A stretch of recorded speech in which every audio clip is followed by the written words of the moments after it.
Dresses দেখাবো সব হচ্ছে কি আমাদের ঈদের কালেকশন। আমি একটু দূর থেকে আগে আপনাদেরকে দেখাই যে ড্রেসটা আমি পরা আছি, এটা কিন্তু খুবই সুন্দর and the colour is very special. মানে যে কালারটা এখন আমি পরা, it's a very special colour and সবাই অনেক পছন্দ করবে এরকম একটা কালার। আর পুরো বডিতে এত সুন্দর করে সিকোয়েন্সের কাজ, দূর থেকেও লিটারালি হচ্ছে সিকোয়েন্স গুলো শাইন করছে and it has a lovely dupatta, সেটা হচ্ছে দিস ওয়ান। এটা খুব সুন্দর হালকা ব্রাউন, তার সাথে হালকা ব্ল্যাক কালার কম্বিনেশনে করা আছে and it has beautiful sequence and embroidery work পুরো ওড়না জুড়ে।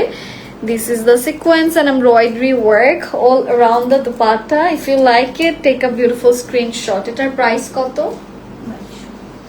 ওকে, এটার প্রাইস হচ্ছে 2200 টাকা, 2200 টাকা। যাদের যাদের ভালো লাগবে জাস্ট দেরি না করে স্ক্রিনশটস ইনবক্স করবেন। প্রাইস হচ্ছে 2200। আমি আপনাদেরকে ড্রেসগুলো দেখি।